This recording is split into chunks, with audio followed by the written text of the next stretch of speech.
자, 안녕하세요. 최영재 항목사입니다. 자, 오늘 시험 보느라 고생 많으셨고, 자, 오늘 치른 2022년 지방지구 항목사 해설을 좀 시작하겠습니다. 자, 일단은 우리 간단한 총평을 좀 해보자면, 첫 번째 일단 총평을 좀 해보자면요. 난이도는 여러분들 다 경험해봤듯이 난이도는 제가 봤을 때 한 중하 정도는 되는 것 같아요. 근데 이제 한 두 문제 정도는 좀 까다로운 문제가 좀 있었고, 어쨌든 우리가 시험을 상대적으로 평가했을 때는 국가직 9급보다는 확실히 좀 어렵긴 했어요. 이제 처음 시작하시는 분들은 국가직 9급 한국사보다는 조금 난이도가 있었다, 그렇게 좀 판단이 되는데, 아무래도 재시생분들 입장에서는 그렇게 어렵지 않은 시험이었다. 그래서 하여튼 중하 정도, 그 정도를 좀 보고요. 두 번째, 이제 출제 비율은 매번 사실 비슷해요. 거의 매년 비슷한데 6대 4입니다. 정근대가 13문제였고요. 그 다음에 근현대가 7문제 정도 출제가 됐어요. 그래서 항당 6대 4 정도? 이렇게 이제 여러분들 출제가 됩니다. 그래서 제가 봤을 때는 올해 올해 지방직 9급은 그래도 90점. 그러니까 90점 정도는 그래도 확보를 해야 좀 안전하지 않나. 그러니까 최소 85인데 그래도 90점 정도를 좀 맞아야 아무래도 안전하지 않을까 싶습니다. 하여튼 두 문제 정도 좀 까다로웠고요. 나머지들은 여러분들 사실 좀 기출에서 계속 또 돌려쓰기 하기 때문에 좀 할만했다, 이렇게 좀 보게 됩니다. 자, 그러면 곧바로 여러분들 1번부터 좀 핵심 위주로만 해설을 좀 해볼게요. 잘 들어보십시오. 자, 우리 한번 봐보겠습니다. 자, 우리가 1번 문제 좀 시작해 볼게요. 자, 1번. 밑줄 친 근데 사실 이제 우리가 보통 1번 하면 여러분들 구석기, 신석기 이쪽 나오잖아요. 근데 의외로 여러분들 요 30 문제가 나왔어요. 자, 1번 문제는 여러분들이 1번 문제는 660년 이 백제 멸망 과정에서의 황산벌 전투를 여러분들 기억해 하셔야 돼. 황산벌 전투. 요때 여러분들 신라 대장군이 김유신 장군이었고 당나라 장군이 소정방이었어요. 맞지? 그래서 사료를 보면 여기 여러분들 소정방도 나오고 네 번째 줄에 황산전투 이런 것도 언급이 되고 있어요. 그치? 그래서 요걸 통해서 김유신, 신라의 김유신 장군을 추론할 수 있습니다. 알겠죠? 그러면 김유신과의 여러분들 사돈관계가 누구였어요? 김춘추였잖아요. 김춘추. 그래서 진덕유황이 죽고 원래 왕위 후보는 김알천이라고 말씀드렸죠. 그죠? 근데 김알천이 여러분들 스스로 김춘추에게 왕위를 양보했는데 그 김춘추하고 관련있는 김유신 장군의 후원과 지원이 있었기 때문이었죠. 그래서 정답은 우리가 동그라미 2번에, 그죠? 2번에 김춘추하고 김유신 그 이야기를 골라주시면 되겠습니다. 됐죠? 그래서 1번의 정답은 2번 이렇게 고를 수 있고요. 자, 2번 문제 좀 가볼게요. 자, 다음 사건이 있었던 시기의 신라 국왕입니다. 요건 너무 쉽죠. 6세기 때 신라 지증왕 때 이사부가 출정하여 우산국을 여러분들 정복했잖아요. 맞지? 그럼 우산국 정복 때 지증왕임을 추론할 수 있고, 지증왕은 서로국에서 신라로, 그 다음에 마립간에서 왕 호칭을 썼죠. 그래서 간단하네. 정답은 2번이 되겠습니다. 요런 거는 진짜 1초 컷 나와야 돼요. 자, 그 다음에 3번 문제 우리 가볼까요? 자, 3번. 밑줄 친 이 나라입니다. 요거 이제 사실 우리가 문풀에서도 많이 다뤘었는데, 자, 우리 발해에서 오경 15부 62주. 이게 발해 지방행정도 아니에요? 지방행정제도. 그러면 이 15부에서 제가 하나만 기억하시라고 했잖아. 말생산이 유명한 솔빈부. 요거 하나만 외우면 된다 그랬잖아요. 맞지? 그래서 사료를 보시면 세 번째 줄에 솔빈부의 말 있을 거예요. 알겠죠? 그래서 요걸 통해서 발해의 힘을 추론할 수 있고, 자, 동그라미 여러분들 3번. 그죠? 발해 지방행정제도인 오경 15부 62주로 편성했다. 이게 발해 전성기 9세기 선왕 때 여러분들 편성이 됐잖아. 그죠? 그래서 3번의 정답은 3번입니다. 자, 이어서 4번 문제 가볼까요? 자, 밑줄친 구강이 업적입니다. 자, 이거 여러분들 이게 보통은 농법서 책 이름을 안 줘요. 이 새끼는 너무 친절해요. 5번째 줄에 보면 농사직설 보이지 않아요? 이거 너무 친절했어. 그러면 요거는 15세기 때 조선시대 때 세종대왕 때 편찬한 우리 농법서인 농사직설이에요. 그죠? 그래서 우리가 수업할 때 세종이 여론조사를 했죠. 그러니까 여론을 많이 존중했잖아요. 그럼 뭐 할 때 여러분들 했었어? 잠깐만. 바로 공법 제정할 때. 공법. 조세제도 아닙니까? 조세제도. 토지의 비옥도에 따라 여러분들 수치 기준을 달리하는 전분육등법. 그죠? 토지 비옥도. 전국의 풍육년을 조사해서 바로 9등급으로 구분하는 연분구등법. 요 공법이잖아요. 요거 할 때 여러분들 여론조사 거쳤었죠? 찬반 투표. 그래서 세종대왕 때 여러분들 공법 골라주면 되는 거예요. 그죠? 그래서 이거는 사료가 책 이름이 딱 써 있었어요, 여러분들. 그래서 1번이 정답이 되겠습니다. 자, 그 다음에 이제 우리 5번 문제 가봅니다. 자, 밑줄친 이들에 해당하는 것은, 자, 이거 봐보세요. 이것도 너무 사료가 친절했는데 사실 이거는 기출에 2번이나 나왔던 사료예요. 조선시대 때 태종 때 서얼 차대법을 만들었고 뒤이어 성종 때 경국대전을 여러분들 만들었지. 경국대전. 이 경국대전에 뭐가 수록됐어? 서얼 금고법이 여러분들 법제화됐잖아요. 그러니까 사실 이게 공식적으로 법전에 수록된 게 서얼 금고법이에요. 됐죠? 그러면 서얼이 뭐였습니까? 양반 첩의 자손이었잖아요. 그래서 법적으로 문과응시를 금지시켜서 고위간직으로서의 진출을 막는 거였죠. 그러니까 조선 후기 때 서얼들이 신분 상승 운동을 활발하게 펼쳤던 겁니다. 자, 그래서 5번 보시면 뭐 밑에서 4번째 줄 어머니가 첩 이런 거 나와 있잖아. 그지? 그래서 정답은 3번 서얼 골라주시면 되는 겁니다. 됐죠? 그래서 5번의 정답은 3번. 자, 6번 문제 가볼게요. 자,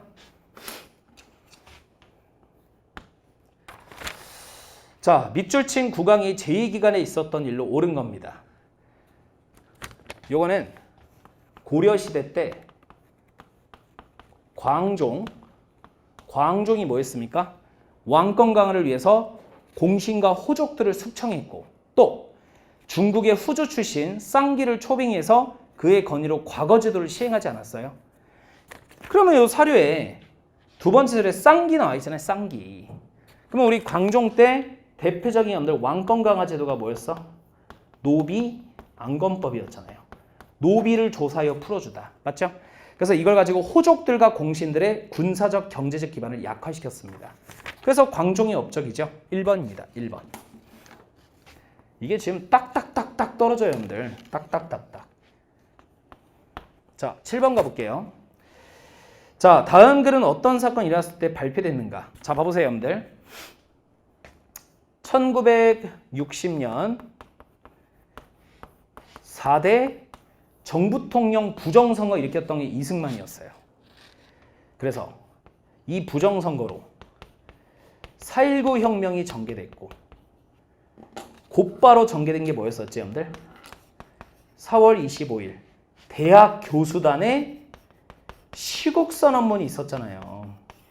맞나요? 그죠? 그래서 제가 사료 분석할 때도 1번 조항은 꼭 알아야 된다고 그랬습니다. 그리고 너무 친절하게 밑에 출처에 대학 교수단 시국선언문. 너무 친절해요. 그러면 가장 관련된 거는 뭐야? 4.19 혁명이잖아요. 그래서 1번이 정답이에요. 자, 됐습니까? 이렇게 이제 7번까지 좀 봤습니다, 우리가. 자, 그 다음 봐볼까요, 여러분들? 자, 그 다음에 이제 8번 문제 가볼게요. 자, 8번은 여러분들이 좀 문화사 학습을 하셔야 돼요. 자, 자, 근데 이것도 제가 그 거의 막판에 이 문제 좀 많이 풀어줬는데 잘 보세요. 자, 우리 고려 전기 때 제가 이제 불상 수업을 하면서 고려 불상은 제가 특징이 2개 있다고 말씀드렸었어요. 첫 번째는 옛 신라 양식을 계승한 불상. 오케이? 그러면 신라 양식을 계승한 불상의 특징 뭐라 했지? 비례와 균형미가 뛰어나다. 말씀드렸잖아요. 조형미가 뛰어나다. 그러니까 비율이 좋은 거야. 그래서 여기에 해당하는 불상이 뭐라 그랬죠? 부석사에 모셔놓은 부석사 소조 아미타열의 좌상이라 그랬어요. 화려한 불상. 자, 그리고 이 고려는 지방의 호족들이 세운 나라 아닙니까? 그래서 지방의 호족 문화의 영향을 받은 불상이 있다 했잖아요. 그래서 여러분들 호족 문화의 영향을 받은 불상은 대부분 거대 불상들, 대형 불상들 아니야? 오케이? 그래서 원래는 수업 때 제가 어때? 존나 구리다 그랬죠? 아이 존나 못생겼다니까? 근데 이제 교과서에서는 구리다, 뭐 못생겼다, 씨발 그렇게 쓸 수 없잖아요. 그러니까 개성적이다, 독특하다, 지방미가 엿보인다 이렇게 쓴다 그랬잖아요. 그래서 그거에 해당하는 불상들이 뭐 있었어요? 논산 관촉사 석조 미륵불상 맞지? 안동 이천동 석불, 파주 용미리 마이불입상 이런 것들이었잖아요.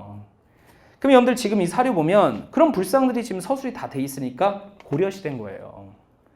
그러면 고려는 호족들이 뭉쳐 세운 나라잖아. 맞지? 여러분들 고려는 신라만 있는 게 아니지. 호족들이 고려를 세웠잖아. 맞죠? 그래서 태조왕건이 호족들 견제하려고 사심강 기인제도 이런 거 했던 거 아니에요. 어떻게 호족 나오면 신라만 생각해요. 신라 말에 호족이 등장했고 호족이 고려를 세웠는데. 맞지? 그러니까 정답은 헷갈릴 거 없이 몇 번? 2번 가는 거예요. 2번. 여러분들 2번. 알겠죠? 그리고 나머지 선지들이 고려에 해당하는 게 없는데 아니 보니까 4번 헷갈린 사람 있더라고. 4번은 끝까지 읽으셔야지. 성리학은 고려 후기에 들어온 거지만 오른쪽에 사림이라고 써있잖아. 사림파. 오케이? 사림파는 조선이잖아요. 조선. 오케이? 이 4번을 왜 고르냐고요. 응?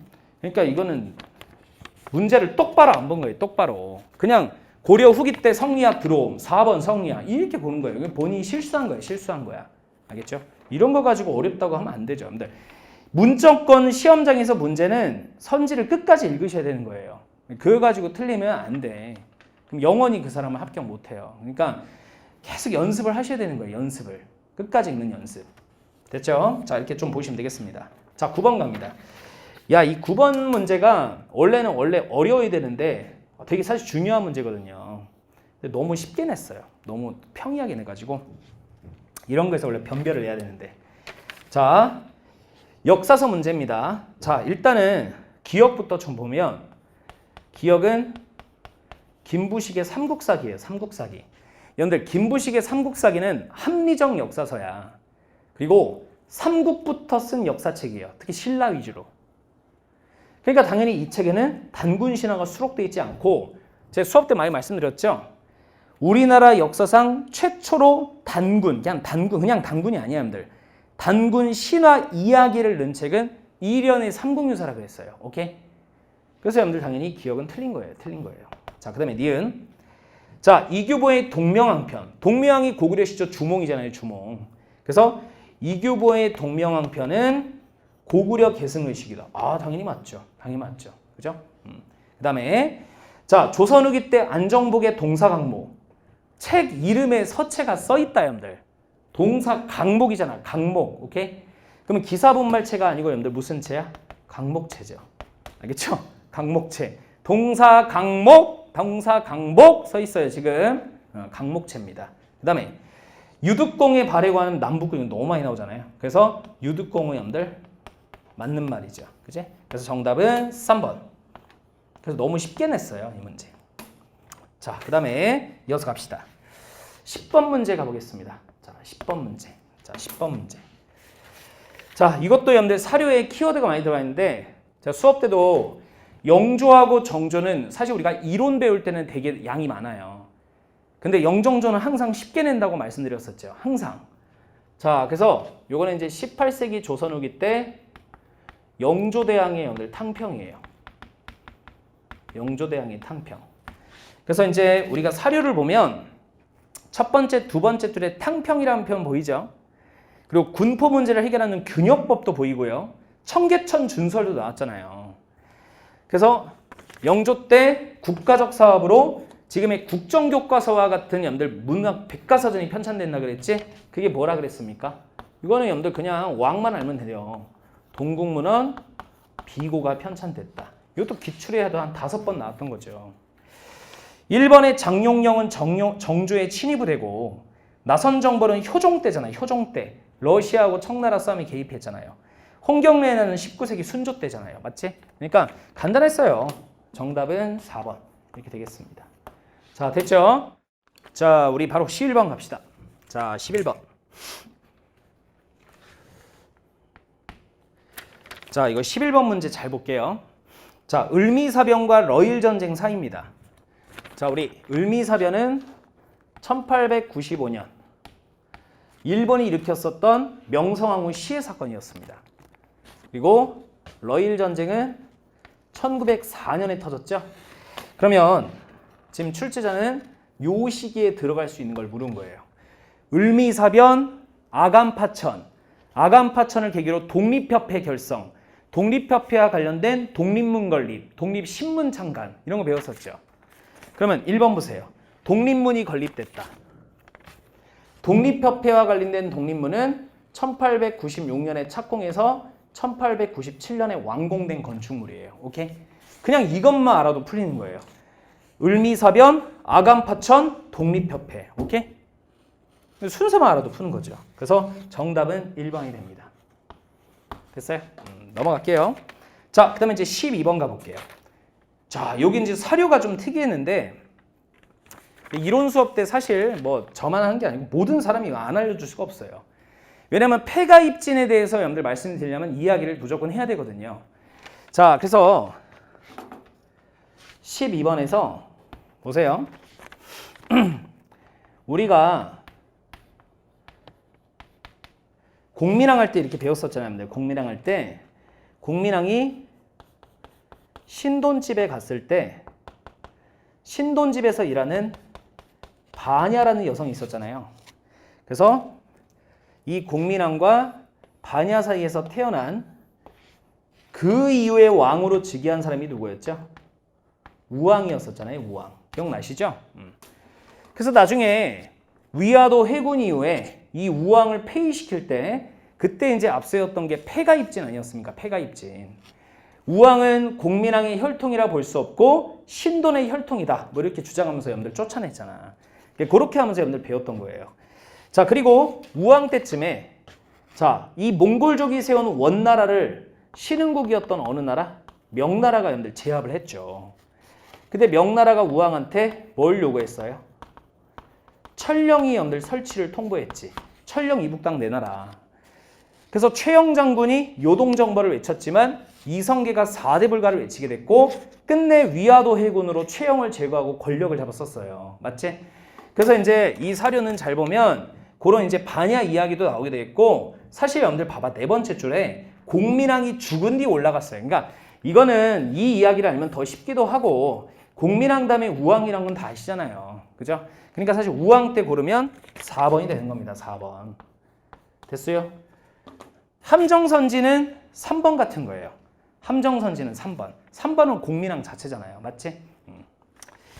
자, 그 다음에 13번 가보겠습니다.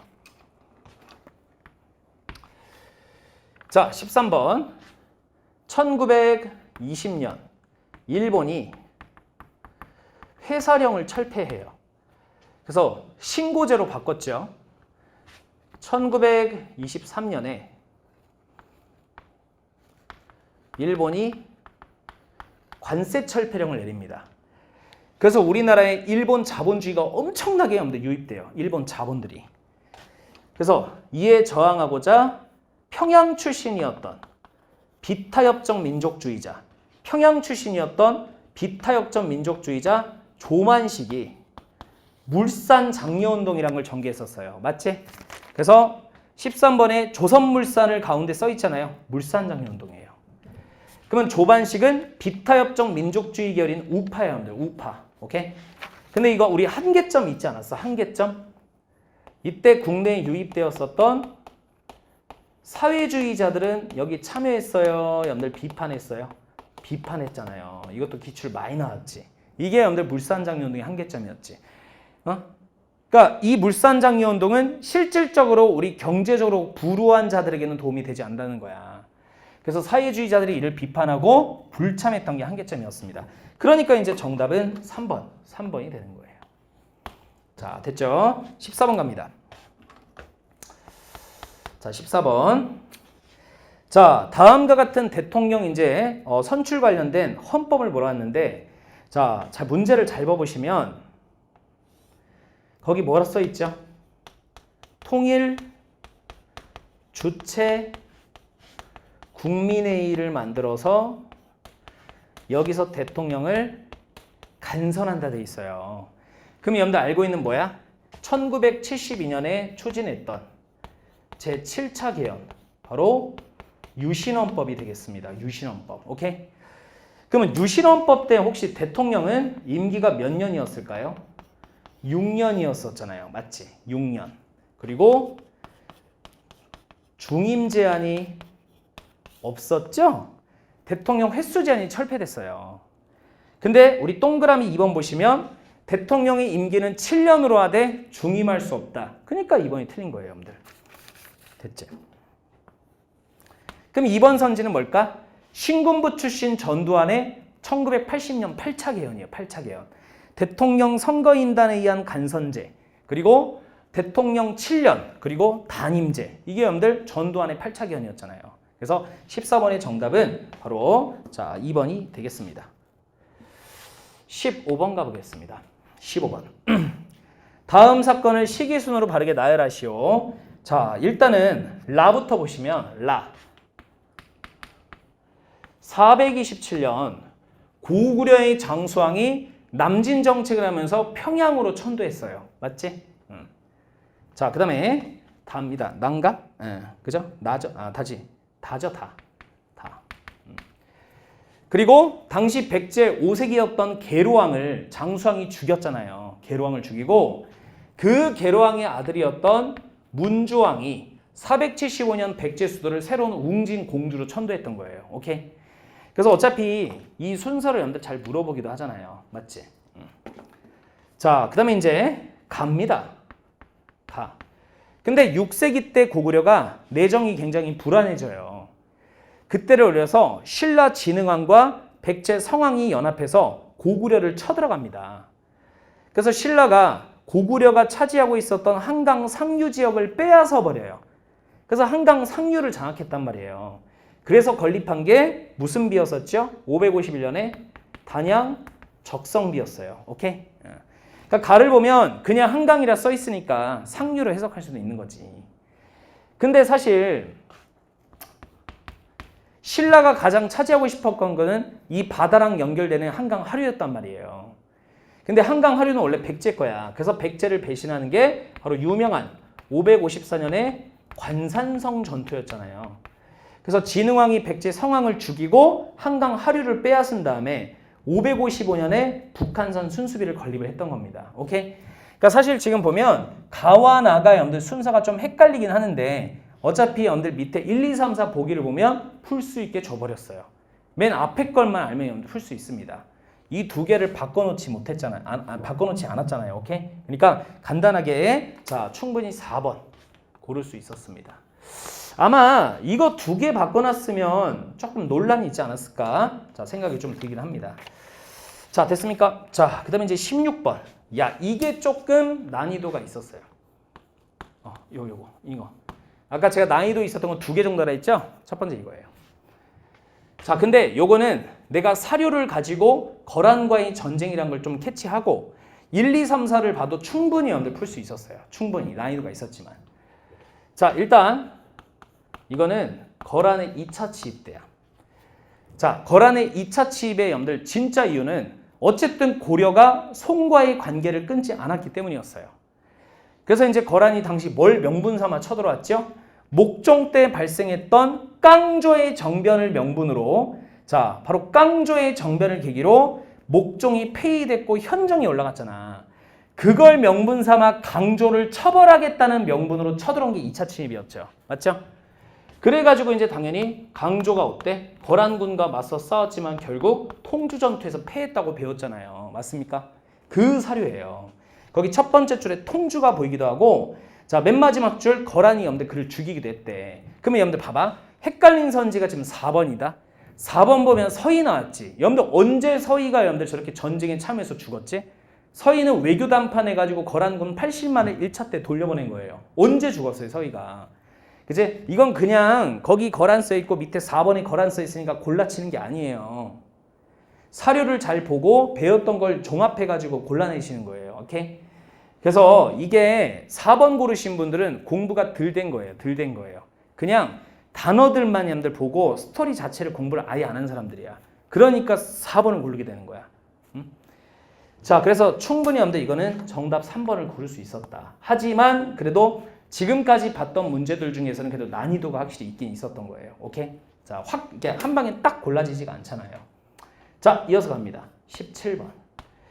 자, 이거는 틀리면 진짜 매국노야. 그렇죠? 왜냐면 여러분들 기출에 이게 몇 번 나온지 알아요? 선지로만 따져도 여러분들 한 20번은 넘을걸?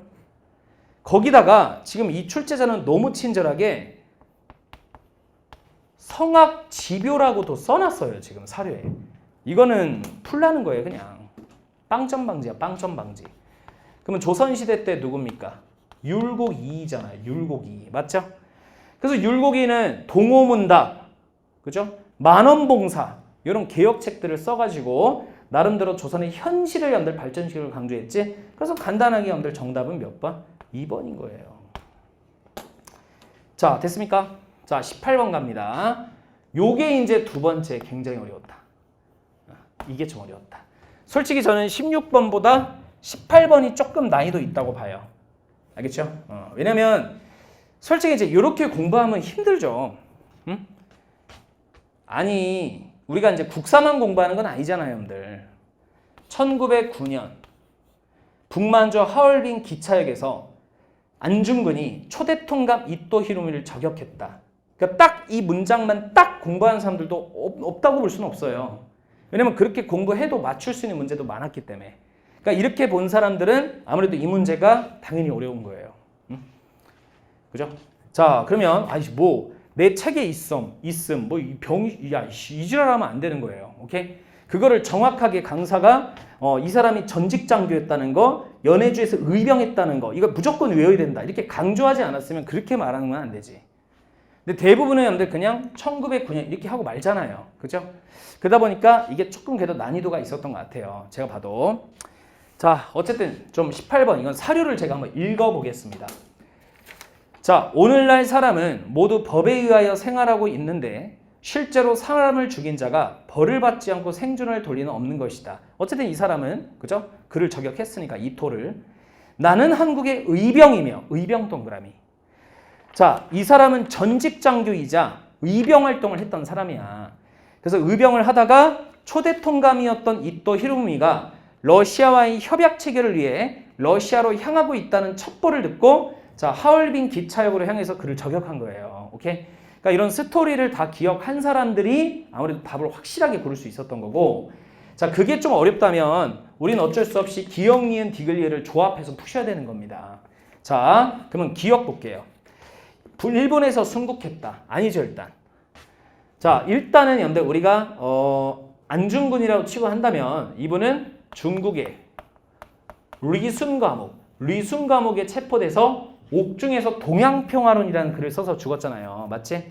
자, 그래서 그걸 쓰고 죽었죠. 그래서 봐봐. 중국의 리순 과목도 안 배운 사람들은 못 맞춘다니까? 무슨 말 알겠지? 자, 니은. 한인애국단은 이건 아니지, 그래도. 한인애국단은 이봉창, 윤봉길, 우리 대한민국 임시정부에서 만든 한인애국단이에요. 근데 이봉창, 윤봉길, 의병활동 이렇게 좀 매치시키기는 어려워요. 알겠지? 그러니까 이건 안 되는 거예요. 그 다음에 자, 동양평화론을 집필했다. 동양평화론. 이거는 여러분들 사실 좀 외워야 돼, 여러분들이. 그래서 안중근이잖아요. 동양평화론. 그죠? 그러면 지금 동양평화론이고, 자, 리을. 연해주에서 의병활동을 전개했다. 그죠? 의병 써 있잖아요, 저기. 그지? 그래서 이제 두 개로 이렇게 매치될 수 있는 게 바로 안중근이 되는 겁니다. 그래도 어려웠어요. 그러니까 이거는 내가 봐봐. 해설 강의를 딱 듣고 납득은 되는 거야. 아하, 그렇구나. 그러니까 이거는 해설, 시험 끝난 이후고요. 시험장 안에서는 여러분들 사실 체감 난이도가 높을 수밖에 없어요. 특히 초시생 기준으로 말씀드리는 거야. 오케이? 야, 어떻게 해설 강의를 맨날 재시생 기준으로 말씀드려요? 재시생분들이야 이런 거 다 알겠지만, 그제? 초시생 처음 치는 분들은 이게 난이도가 확실히 어렵지. 응? 이거를 엄청 쉽다고 얘기할 수는 없다. 절대 없어요, 이거는. 확실히 난이도가 있었습니다. 자, 그래서 18번이 조금 여러분들 고난이도라고 좀 보시면 되겠고, 그 다음에 이제 19번 가봅니다. 나머지는 쉽죠? 자, 19번은 이건 제가 한 100몇 번 낸 것 같아요, 이 문제는. 자, 우리가 1대 국회에서 1대 국회가 여러분들 재헌국회라 했죠, 재헌국회. 여기서 만든 제가 3법 외우라고 맨날 말씀드렸는데 문제도 많이 냈고, 첫 번째가 뭐였지? 반민법이었어요. 반민족 행위자 처벌법, 일명 7.18 처벌법. 그래서 1948년 9월달, 그치? 두 번째 만든 게 뭐였었지? 농지개혁법이었어요. 1949년. 그리고 뭐였었죠? 귀속재산 처리법. 귀속재산 처리법 1949년. 맞지? 이 세 개의 여러분들 순서 외우라 그랬잖아요. 그러면 지금 여러분들 사료가 반민법이잖아. 그럼 48년 9월인데 2번 선지 봐보세요. 이 법률은 농지개혁법이 제정된 후 제정됐다. 농지개혁법은 반민법 이후예요.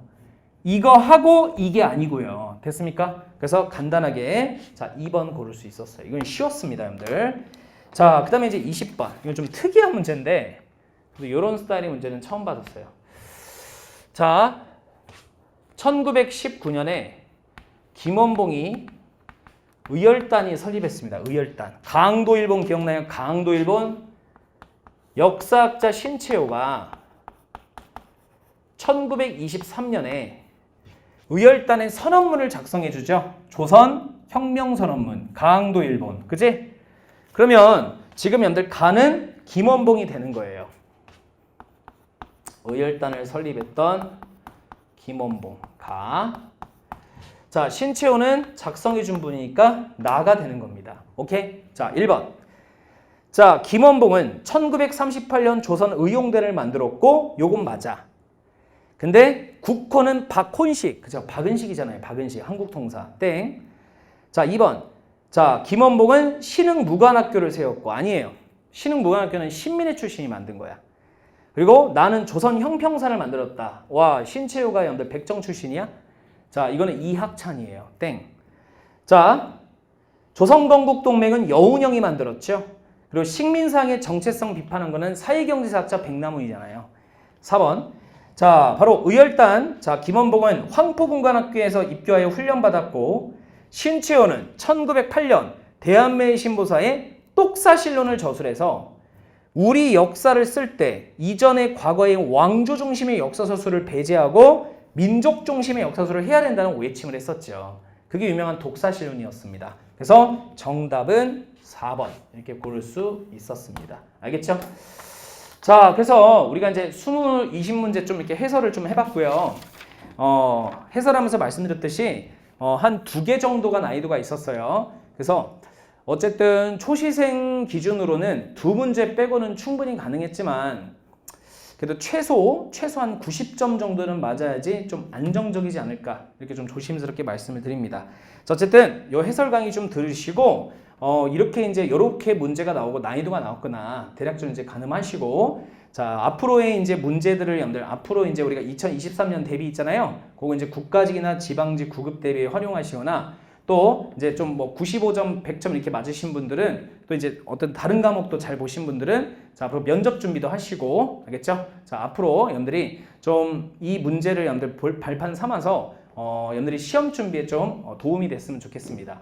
자, 어쨌든 오늘 지방직 구급 보시느라 고생 많으셨고 자, 나중에 자, 우리가 이제 강의로 또 뵙도록 할 겁니다. 자, 수고 많았습니다.